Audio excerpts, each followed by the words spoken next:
Cher Hans-Gert, Monsieur le Ministre, Mesdames et Messieurs, mes chers amis, c'est un honneur et un plaisir pour moi de prendre la parole devant la Fondation Konrad Adenauer, que j'admire et aux travaux de laquelle j'ai participé à de nombreuses reprises depuis maintenant un petit peu plus de 30 ans.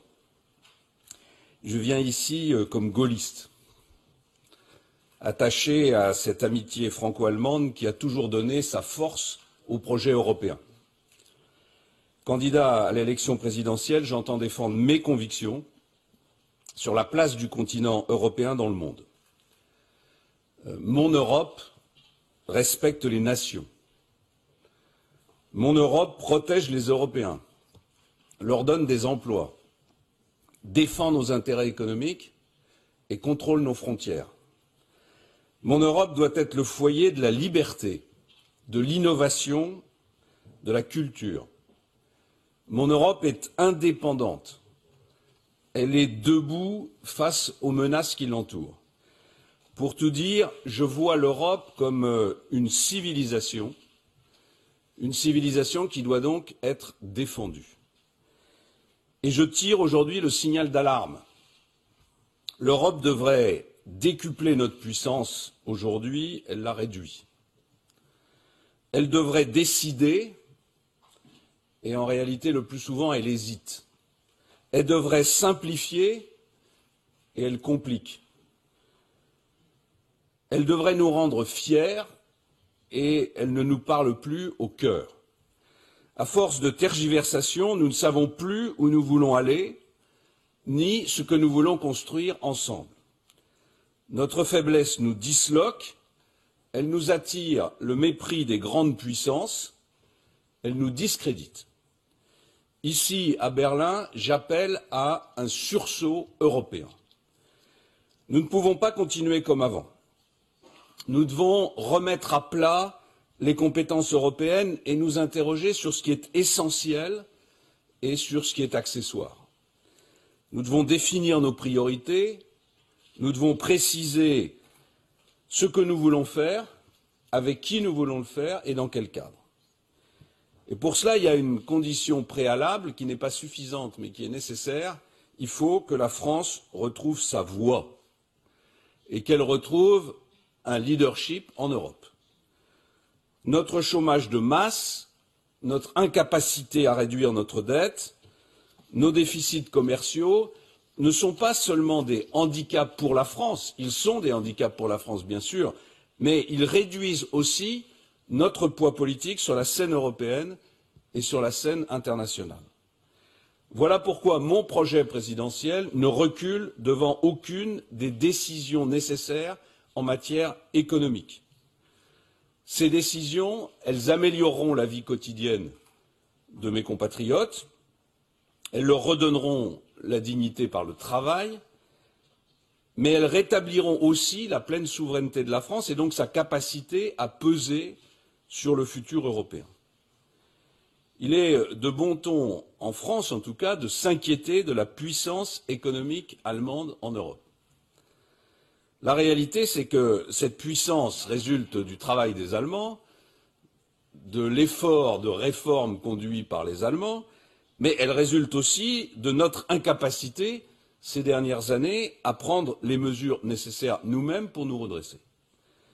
En décidant vite et fort les changements nécessaires, nous allons rétablir un équilibre dans la relation franco-allemande. La complémentarité de puissance entre la France et l'Allemagne, c'est la condition de l'efficacité de notre tandem. Sur cette base de pleine égalité, je souhaite construire une Europe nouvelle avec notre partenaire allemand et tous ceux qui croient encore dans le destin du continent européen. Oui, je fais le choix clair du couple franco-allemand, parce qu'il est illusoire de vouloir transformer en profondeur le projet européen sans un lien étroit entre nos deux nations. Nous avons des différences. Le général de Gaulle avait l'habitude de dire « les Allemands sont des Allemands et les Français sont des Français ». Assumons ces différences au lieu de les nier. Nous avons des divergences sur la question des réfugiés ou sur la politique économique. eh bien, regardons-les en face pour mieux les surmonter. Et surtout, ne cherchons pas des échappatoires illusoires, ou alors des alliances de revers qui ne mènent nulle part. Dans la situation actuelle où notre Europe est menacée de disparition sur la scène internationale, la responsabilité conditionne, commande la décision. La France et l'Allemagne doivent trouver rapidement un accord pour renforcer la croissance dans le cadre de la zone euro, pour protéger nos frontières et pour instaurer enfin, après des décennies de renoncement, une véritable puissance européenne. C'est à cette condition seulement que le continent européen pourra défendre sa place entre les États-Unis de M. Trump, la Russie de M. Poutine et la Chine. Nous affirmer ou nous soumettre, nous unir ou disparaître, voilà désormais le choix historique devant lequel nous sommes placés. Nous allons bientôt célébrer les 60 ans du traité de Rome. On peut poser la question, où est l'unité de 1957? Où est la force de l'Europe? Les doutes et les divisions ont pris le dessus, les critiques se multiplient sur les institutions européennes, des années pour adopter un registre des passagers aériens alors que la menace terroriste peut nous frapper à tout moment, est-ce que c'est raisonnable? Des années pour constituer un corps de garde-frontières capable de stopper les flux migratoires illégaux, est-ce que c'est acceptable? Indécision et confusion font le jeu des partis extrémistes, qui gagnent du terrain partout en Europe, en France, en Autriche, en Hongrie et même désormais en Allemagne. Résultat, pour la première fois depuis la création du projet européen, un peuple a décidé de quitter le navire. Ce choix souverain doit être respecté, bien sûr, mais il faut quand même mesurer le bouleversement que représente la décision britannique au regard de la construction européenne. Cette construction européenne semblait irréversible, elle est désormais fragile. Il ne s'agit pas de pleurer sur la décision britannique, personnellement je la regrette, mais ce coup dur doit être compris comme une obligation pour l'Union européenne de repartir de l'avant. Dans la négociation qui commence avec la Grande-Bretagne, défendons une ligne claire. On ne peut pas être à la fois dedans et dehors. On ne peut pas avoir accès au marché européen sans respecter les règles qui le fondent. Les 4 libertés du marché intérieur européen ne peuvent pas être remises en cause ou adoptées à la carte. Elles forment un tout et elles doivent être prises comme un bloc. En matière de politique migratoire, nous attendons aussi du gouvernement britannique qu'il prenne toutes ses responsabilités. Nous engagerons avec nos partenaires britanniques une renégociation du traité du Touquet. Je ne vois pas au nom de quoi la France accueillerait et gérerait sur son sol les flux migratoires à destination de la Grande-Bretagne qui demain ne participera plus à notre Union.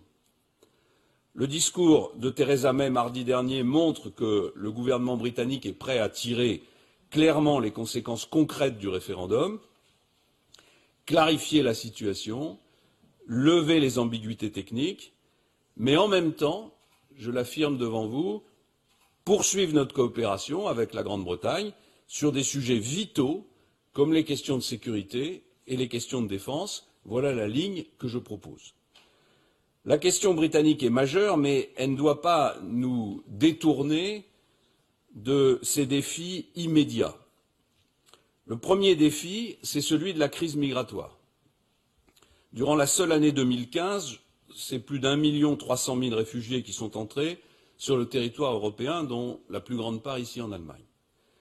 Chacun a réagi en ordre dispersé et ces divisions nous ont affaiblis. La France n'est pas un territoire sans limite. Nous comptons 6 millions de chômeurs et près de 9 millions de personnes qui sont considérées comme en dessous du seuil de pauvreté. Ma position est claire, la France ne peut pas accepter plus de réfugiés. Le droit d'asile n'est pas le désordre migratoire, les conditions économiques et sociales nous commandent la fermeté. Nous faisons un choix différent de nos amis allemands sur ce sujet, oui. Mais ça ne doit pas nous empêcher de progresser vers une réforme en profondeur des accords de Schengen et vers une politique commune en matière d'asile. Il faut réformer Schengen, La libre circulation en Europe doit avoir une contrepartie non négociable, des contrôles systématiques aux frontières extérieures, qu'elles soient terrestres, aériennes ou maritimes. Les frontières extérieures de l'Europe doivent devenir de véritables frontières, c'est-à-dire des frontières où les contrôles des voyageurs, notamment non européens, seront systématiques. Voilà, s'il faut attendre 2 heures pour entrer en Europe, eh bien on attendra 2 heures comme on attend 2 heures pour passer les contrôles dans n'importe quel aéroport américain. Tant que les frontières de l'Europe ne seront pas protégées par nos partenaires, et dans le contexte de guerre contre le totalitarisme islamique, la France rétablira de vrais contrôles à ses frontières. Le corps de garde-frontières européen représente une première avancée. Il doit se déployer rapidement, si nécessaire sur la base de coopération renforcée. Je ne vois aucun autre moyen pour éviter à Malte, à la Grèce ou à l'Italie d'être submergés par l'arrivée de clandestins. Ensuite, il faut harmoniser nos règles d'accueil et créer un droit d'asile européen. Avec un objectif, mettre fin aux abus de la politique d'asile. Les demandes d'asile ont explosé depuis 2012. Les crises du Proche-Orient n'expliquent pas cette augmentation massive puisque 70% des demandes sont en réalité rejetées. Ce qui est en cause, c'est la multiplication des détournements de procédures nourris par les filières et par les passeurs. Ces passeurs de rêves sont en réalité des passeurs de mort que nous devons traquer et que nous devons neutraliser. Pour la France, j'ai fixé mes objectifs. Demain, les demandes d'asile devront être faites à l'étranger, dans les consulats des pays européens. La durée d'instruction des demandes sera réduite à 120 jours. Les demandeurs d'asile dont la demande aura été définitivement rejetée devront impérativement être éloignés du territoire européen. Je veux que la coopération des pays d'origine et des pays de transit à notre politique d'immigration soit une condition de l'aide au développement que nous leur versons et du nombre de visas que nous délivrons à leurs ressortissants.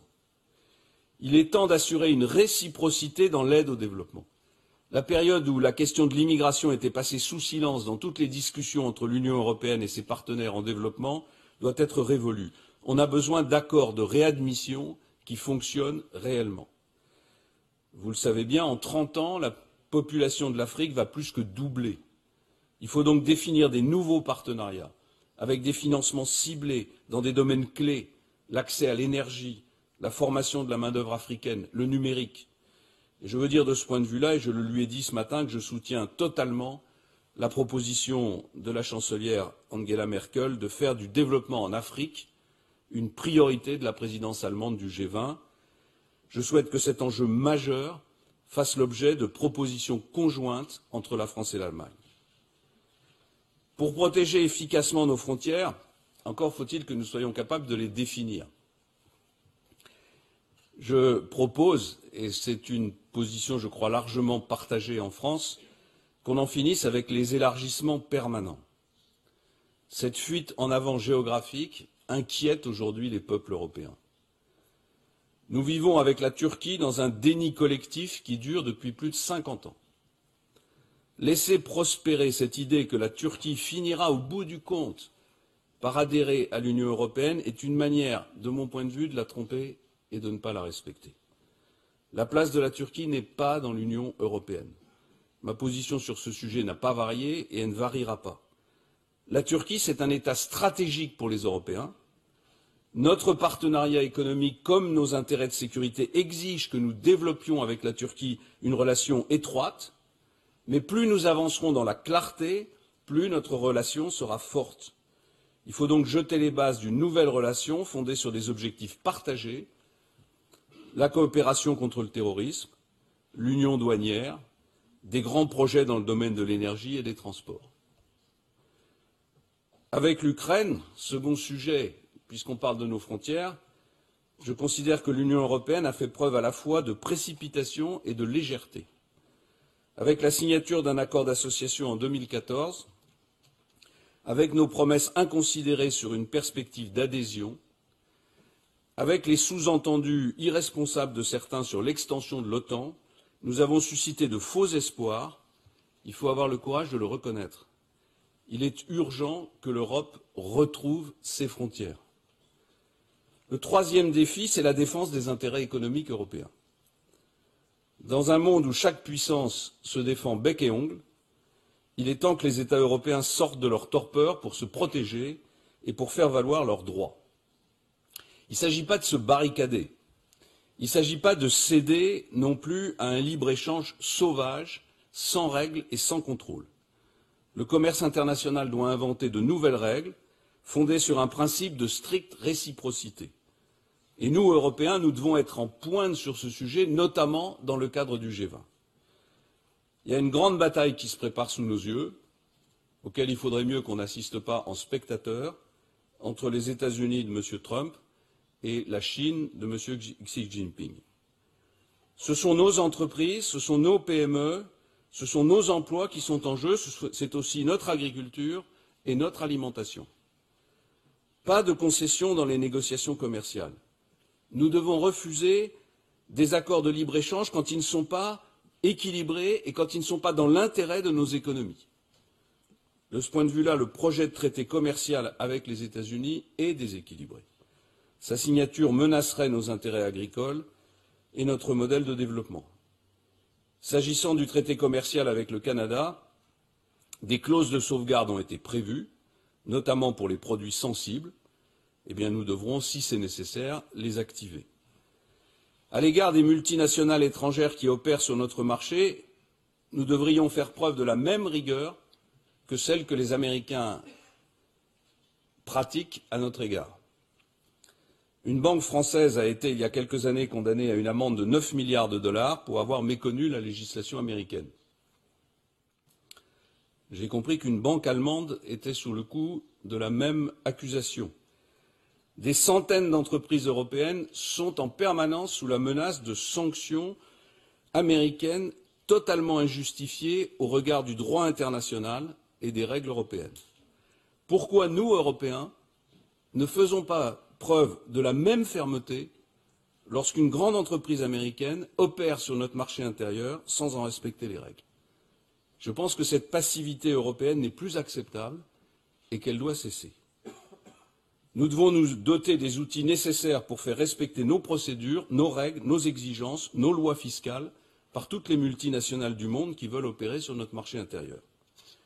Même chose pour la reconnaissance à la Chine du statut d'économie de marché. Je ne suis pas favorable à ce que nous accordions ce statut sans une évolution en profondeur des règles de concurrence, de commerce et des règles environnementales sur le marché chinois. Enfin, en matière de marché public, nous devons exiger de nos partenaires une stricte réciprocité. Il n'est pas acceptable que l'Europe ouvre ses marchés publics à 95% aux entreprises étrangères, alors que c'est le cas seulement de 30% aux États-Unis. Et ça, c'était avant M. Trump. Dans nos propres appels d'offres, nous devons mettre en place de nouvelles dispositions pour privilégier nos entreprises, nos PME et par conséquent nos emplois. Mesdames et Messieurs, le commerce est le nouveau champ de bataille de la mondialisation. Nous devons combattre à armes égales. Liberté des échanges, oui, mais la liberté des échanges ne doit pas signifier l'abandon de tous nos intérêts économiques. La liberté des échanges doit rimer avec la réciprocité des règles, avec la préférence communautaire pour nos entreprises et avec le refus de tout contournement fiscal. Comment nous défendre et comment être plus forts? En particulier dans cette bataille commerciale qui s'engage. Ma conviction, c'est que c'est par le renforcement de la zone euro que nous pourrons y parvenir. Les États membres de la zone euro ont fait le choix de l'union monétaire en créant une nouvelle devise dont la stabilité nous protège. Son poids nous garantit des taux d'intérêt particulièrement avantageux, mais en même temps, vous le voyez bien, on est au milieu du gué et on ne peut pas y rester. Nous devons avoir le courage de réformer la gouvernance de la zone euro pour en faire un véritable instrument de puissance européenne. Dans 10 ans, nous devrions avoir fait de notre monnaie commune une vraie monnaie internationale, une monnaie de réserve et de règlement, comme c'est le cas de la monnaie américaine.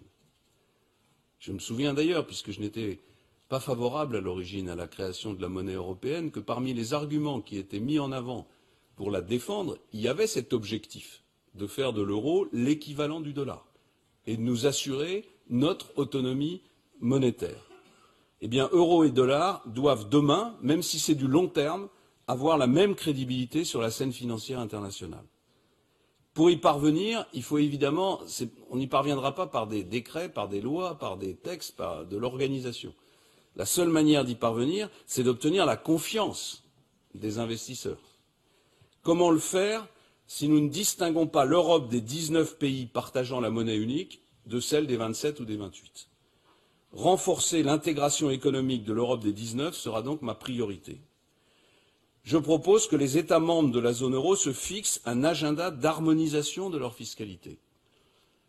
Le calendrier pourrait être 5 ans pour la fiscalité des entreprises, qui devrait être notre priorité en matière de compétitivité. Et je veux tout de suite rassurer nos amis allemands. Il ne s'agit pas d'une astuce pour faire monter la fiscalité allemande au niveau de la fiscalité française. Il s'agit d'abord de baisser la fiscalité française et ensuite d'harmoniser nos conditions fiscales dans la zone euro. Et 10 ans pour rapprocher celle des ménages. Un secrétaire général de la zone euro pourrait veiller à la mise en œuvre des décisions des chefs d'État et de gouvernement pour atteindre cet objectif.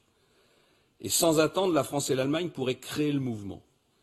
Il s'agit de construire un espace cohérent pour faire de l'euro une arme contre l'inflation, mais aussi pour la croissance et pour l'emploi.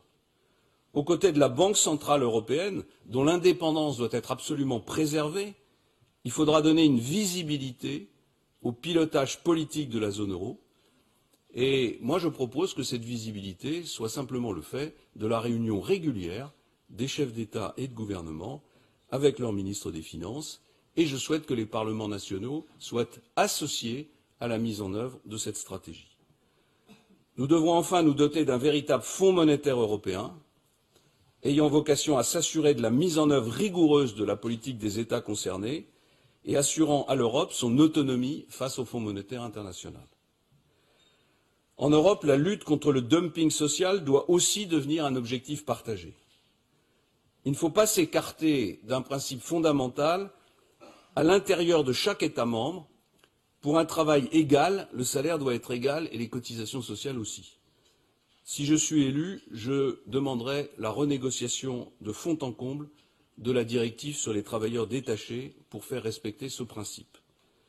Et je le dis, si la négociation n'aboutit pas, moi je suspendrai son application sur le territoire national parce que cette directive est en train de créer des ravages dans les économies européennes. Où sont les bénéfices pour nos travailleurs? La directive sur les travailleurs détachés a progressivement installé un véritable dumping social à l'intérieur même de chacune de nos nations. Dans le domaine des transports ou encore de la construction, des dizaines de milliers d'emplois sont concurrencés de façon totalement inéquitable. Il nous faut procéder par étapes, renforcer la zone euro, réformer Schengen pour avoir des frontières sûres, mettre en œuvre une défense européenne, avant de nous pencher sur la réforme des institutions, notamment pour mettre définitivement un terme à l'inflation normative européenne. Mesdames et messieurs, pendant des décennies, nous avons vécu dans une illusion, l'illusion de la paix perpétuelle. Malheureusement, la réalité est cruelle, la violence est de retour, et cette violence, elle tue à Berlin, à Paris, à Nice et ailleurs. Elle prend des formes nouvelles et insidieuses avec la cybercriminalité. Elle déstabilise des régions entières qui sont à quelques centaines de kilomètres des côtes européennes. Face à cette menace, nous avons longtemps pensé que la solidarité avec notre allié américain était suffisante. Des choix militaires de Barack Obama aux dernières déclarations de Donald Trump, nous devrions pourtant comprendre que le mouvement de fond est au retrait de la puissance militaire américaine qui estime avoir beaucoup fait par le passé et qui considère que les Européens doivent désormais assumer une part plus importante de leur sécurité. Alors qu'est-ce que nous voulons? Est-ce que nous voulons que l'avenir du monde ne se joue qu'entre les États-Unis, la Chine et la Russie? Est-ce qu'on veut continuer à payer sans rien décider, comme ça risque d'être le cas en Syrie? Est-ce qu'on veut continuer à être les invités perpétuels des conférences de donateurs, tout en étant exclus des enceintes où se prennent les vraies décisions? La France, puissance nucléaire militaire, membre permanent du Conseil de sécurité, ne peut plus accepter une Europe couchée. Les États européens ne peuvent plus rester spectateurs des crises qui se jouent à leurs portes. Il est temps que le continent européen se dote de la force militaire et des capacités stratégiques qui lui font défaut depuis des origines. Alors comment? Eh bien d'abord, en premier lieu, en augmentant les budgets de la défense. C'est mon objectif pour le budget des armées françaises et c'est aussi celui d'Angela Merkel et de sa ministre de la Défense, Ursula von der Leyen, que je viens de rencontrer. Ces moyens supplémentaires doivent nous permettre de constituer une vraie capacité européenne autonome. Il ne s'agit pas d'agir contre l'Alliance atlantique et l'OTAN. Il s'agit de progresser vraiment dans la construction d'une alliance de sécurité européenne. Cette défense devrait impliquer des choix communs pour notre industrie de défense, qui ne sera solide que si tous jouent le jeu et si tout le monde respecte les règles de la solidarité européenne en matière de développement de programmes militaires, mais aussi d'achat d'équipements. Bon, vous le savez, nous en sommes très loin. Et certains pays acquièrent des matériels américains alors même que des équipements similaires sont produits sur le continent européen et sont disponibles. C'est incompréhensible pour nos concitoyens et en matière de sécurité, je voudrais dire que la préférence européenne n'est pas un gros mot. Mais cette défense européenne ne se construira pas seulement par des états-majors et des équipements. Elle suppose que chaque nation européenne accepte de déployer ses soldats pour la défense de nos intérêts de sécurité les plus vitaux.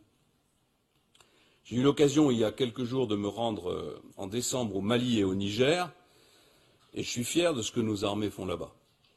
À travers l'opération Barkhane, la France assume la sécurisation du Sahel, essentielle pour réduire le risque terroriste. Nous le faisons au bénéfice de tous les Européens, mais nous ne pouvons pas le faire seuls et nous ne pouvons pas le faire dans la durée. Notre politique européenne doit tenir compte de toutes les menaces. Et elle ne doit pas négliger la déstabilisation que représente la cybercriminalité. Dans ce domaine, nous devons mieux nous protéger. Une coopération accrue est nécessaire, mais je voudrais qu'on aille plus loin et qu'on se donne les moyens de riposter, pas seulement de se défendre, quand cela est nécessaire. D'ailleurs, d'une manière plus générale, la souveraineté numérique européenne représente un défi majeur. Et je pense que la France et l'Allemagne pourraient en faire un chantier prioritaire pour les 5 prochaines années. Nous savons qu'il ne sert à rien de légiférer au niveau national pour lutter contre une hégémonie grandissante de plateformes numériques mondiales puissantes. On ne fait que ralentir le développement de notre économie. Il faudrait au contraire être plus fort et plus ambitieux ensemble, faire émerger une Europe du numérique, où les règles du jeu concurrentiel seraient équitables, où nos start-up auraient les moyens de grandir pour devenir de futurs géants de l'Internet dans tous les domaines où les places ne sont pas encore prises, et où notre riposte aux attaques numériques serait à la fois proportionnée et efficace. Une défense européenne donc, mais pour quelle stratégie et contre quelle menace? Je pense qu'aujourd'hui, les perceptions restent trop éloignées entre les États membres. Et il faut donc que nous travaillions ensemble à nous doter d'une vision stratégique commune qui, de mon point de vue, fait défaut au continent européen. De ce point de vue, notre relation avec la Russie est une question décisive. Aujourd'hui, c'est à nouveau la guerre froide, alors même que notre priorité, c'est de battre le totalitarisme islamique. Tout le monde a une part de responsabilité dans cette situation et évidemment, la plus grande part de responsabilité revient au Kremlin. Mais l'Europe et les États-Unis ont manqué de discernement. Plus on isole la Russie, plus elle use de sa puissance de façon unilatérale et plus elle bascule vers l'Asie. Je vous dis mes convictions, la Russie a selon moi vocation à être un partenaire majeur des nations européennes. Nous avons besoin de renforcer notre coopération pour faire face à la menace terroriste. Il est de notre intérêt réciproque de développer nos échanges commerciaux. Est-ce que ça veut dire qu'on doit faire preuve de faiblesse avec nos interlocuteurs russes? Certainement pas. Parce que nous avons des intérêts à défendre et il faut les défendre. Et pour ma part, je veux avec Moscou une relation franche, respectueuse, mais ferme. Mais surtout, je veux qu'on sorte du face-à-face dans lequel nous sommes enfermés pour le moment et qui ne profite à personne. Entre la Russie et l'Europe, notre seule perspective ne peut pas être, à long terme, une confrontation larvée sous un régime de menaces et de sanctions. Alors essayons de progresser par étapes. La première de ces étapes, c'est la résolution du problème ukrainien et la mise en œuvre des accords de Minsk. La mise en œuvre de ces accords suppose des efforts de toutes les parties prenantes, je dis bien de toutes les parties prenantes, et des avancées concrètes qui permettraient alors d'engager une levée des sanctions contre la Russie. La deuxième pourrait être le lancement de discussions à haut niveau sur les menaces et sur la perception de notre environnement de sécurité en Europe comme en Russie. Et elle pourrait conduire à une modernisation de l'architecture de sécurité européenne qui date et qui ne correspond plus aux défis actuels. Enfin, la troisième pourrait être le développement de nos échanges dans un marché plus ouvert.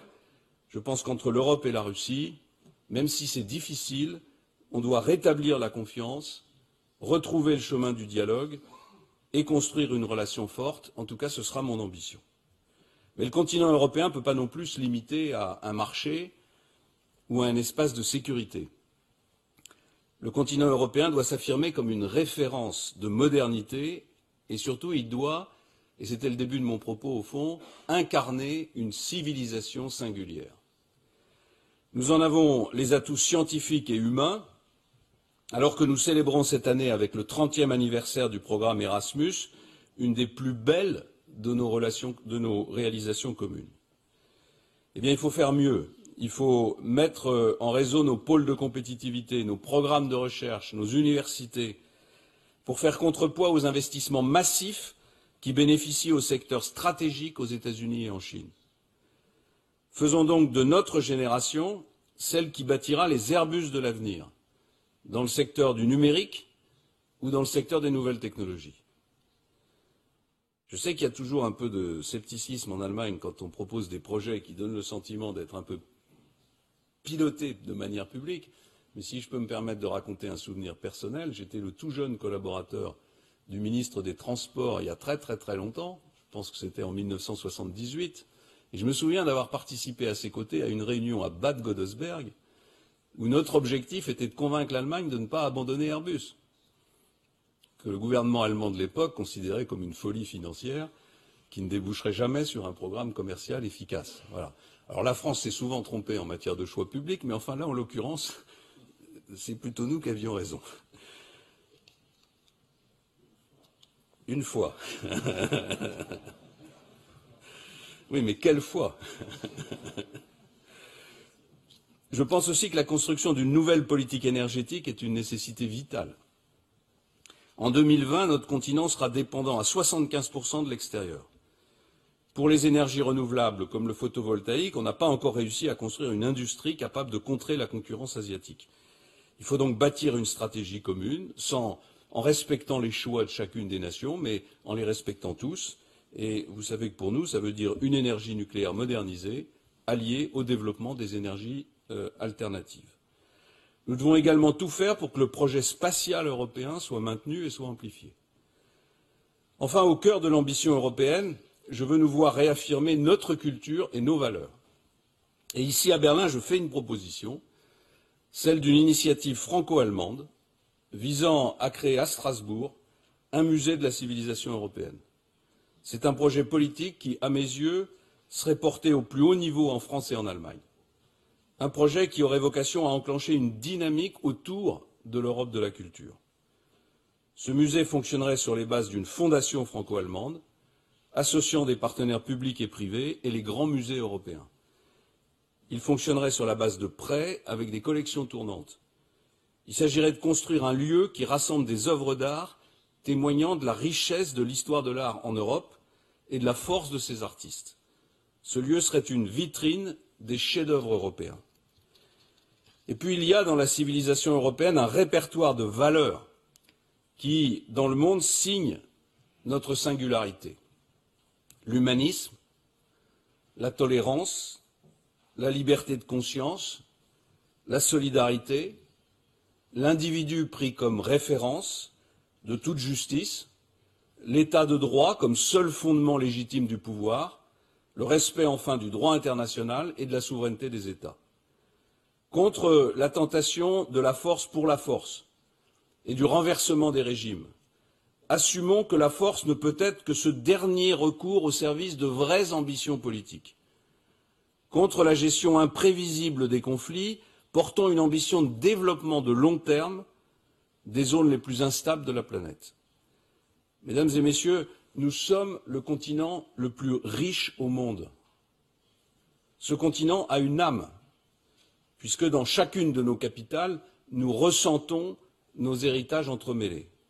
Alors ne tournons pas le dos à notre histoire, ne cassons pas notre unité. Le choix de l'Europe est né sous les décombres des deux grandes guerres. Nous avons marché la main dans la main, déposé des gerbes, multiplié les accolades.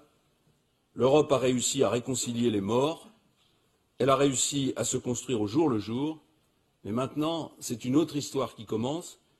Il faut réconcilier l'Europe, non plus avec son passé, mais avec l'avenir. Le départ des Anglais confère à la France une nouvelle responsabilité. Jusqu'à maintenant, nous étions parmi les trois grandes nations de l'Union européenne. Dorénavant, la France est avec l'Allemagne l'autre puissance européenne. De notre courage, de notre rayonnement, de notre amitié, dépendent le sort de notre continent. Je sais les défauts de la mécanique européenne, je sais ses lacunes, je sais ses failles, mais nous sommes tous comptables de l'avenir de l'Europe. Et nous sommes tous, à notre place, responsables de cet avenir. Au lieu de nous demander ce que l'Europe peut faire pour chacun de nous, il faut qu'on se demande ce qu'on peut faire pour elle. L'Europe a besoin d'un nouvel élan. Je suis convaincu qu'elle y parviendra si elle trouve l'audace de se réinventer et si nous sommes capables de céder aux facilités de l'immobilisme et au poison de la démagogie. C'est vrai que les faux prophètes en Europe ne manquent pas. Dans chacun de nos pays, on voit la peur et le repli qui gagnent du terrain, qui gagnent des esprits. Eh bien, il ne faut pas céder. Il ne faut pas céder, mais surtout, il faut convaincre. Le salut de l'Europe est dans la lucidité, il est dans la solidarité dans l'action, et le salut de l'Europe, il est évidemment dans une solide amitié franco-allemande. Je vous remercie.